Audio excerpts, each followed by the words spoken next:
আসসালামু আলাইকুম। সম্মানিত দর্শক, আপনারা সবাই কেমন আছেন? আমি কামরুল মালয়েশিয়া থেকে বলছি। আজকের এই ভিডিও যারা মালয়েশিয়া প্রবাসী ভাই বোন আছেন তাদের জন্য। আপনারা জানেন যে বর্তমানে মালয়েশিয়া সরকার আন্দোলনে মিছিল মিটিং হচ্ছে। গতকাল শনিবার থেকে আজকে রবিবার মালয়েশিয়ার রাজধানী কুয়ালালামপুরে মালয়েশিয়া সরকার পদত্যাগ দাবিতে তারা আন্দোলন করছে। আমরা যারা বিশেষ করে বাংলারা আছি, আমরা কেউ সেখানে যাব না, কারো পক্ষে বিপক্ষে কথা বলবো না, এবং কোনো ভিডিও আমরা সেখানে করব না, বা যেখানে সমাবেশ হচ্ছে ওই এলাকা এড়িয়ে চলার চেষ্টা করব ইনশাল্লাহ। আর যে এলাকায় মিছিল মিটিং আন্দোলন চলছে ওই এলাকায় আমরা কোনো রকম ভিডিও করব না, এবং আমরা ভিডিও পোস্ট করব না কোথাও। টিকটক, ইউটিউব, ফেসবুক, যে যেখানে ভিডিও আপলোড করেন না কেন, আমরা কোথাও ভিডিও পোস্ট করব না। হ্যাঁ, কারণ মালয়েশিয়ার সরকার থাকবে না পদত্যাগ করবে সেটা তাদের ব্যক্তিগত ব্যাপার। আমরা এই দেশে আসিছি কাজ করতে, আমরা কাজ করব, মাস শেষে বেতন নিব, ব্যাস দেশে টাকা পাঠাবো, আমাদের ফ্যামিলির মানুষ সবাই ভালো থাকবে। আর আমরা যদি ভিডিও করি, ওই ভিডিও আমরা সোশ্যাল মিডিয়ায় আপলোড করি, তাহলে কি হবে? আমরা কিন্তু মাত্র এই একটি ভিডিও আপলোড দেওয়ার কারণে আমরা ফেঁসে যেতে পারি। শুধু আমি একা না, আপনি একা না, আমরা লক্ষ লক্ষ বাংলা মালয়েশিয়ায় প্রবাসে থাকি, মালয়েশিয়াতে। তো সবারই সমস্যা হবে, আমাদের ফ্যামিলির সমস্যা হবে। আসলে আপনারা জানেন যে মালয়েশিয়া আইন খুব কড়া, এটা বাংলাদেশ না ভাইয়া। আর মালয়েশিয়া যে আন্দোলন চলছে, এটা বর্তমান প্রধানমন্ত্রী আনোয়ার ইব্রাহিম আছে, ওনার পদত্যাগ দাবিতে। তো আসলে আমাদের বাংলাদেশের মতো এরকম না। আমাদের বাংলাদেশ হলো নোংরা রাজনীতি।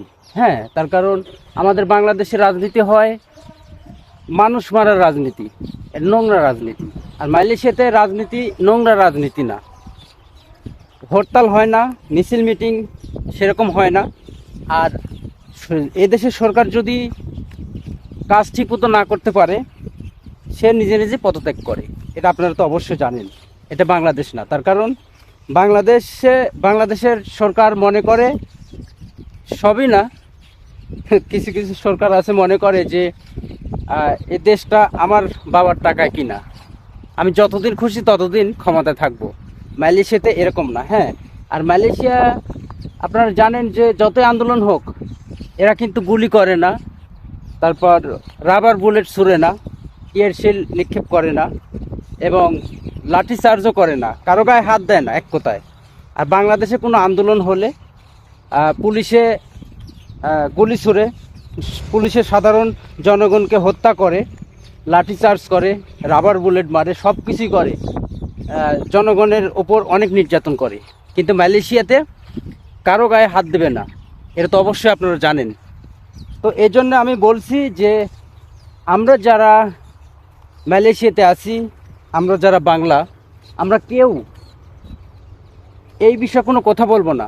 এটাও বলতে যাবেন না যে বর্তমান সরকার আনোয়ার ইব্রাহিম খুব ভালো ছিল, এটাও বলার দরকার নাই। আবার এটাও বলবেন না যে আনোয়ার ইব্রাহিম ভালো দেশ চালাতে পারতেছে না, ভালো না, এটাও বলবেন না। ভালো মন্দ কিচ্ছু বলার দরকার নাই, রাজনীতি কোনো গল্প হবে না, ঠিক আছে?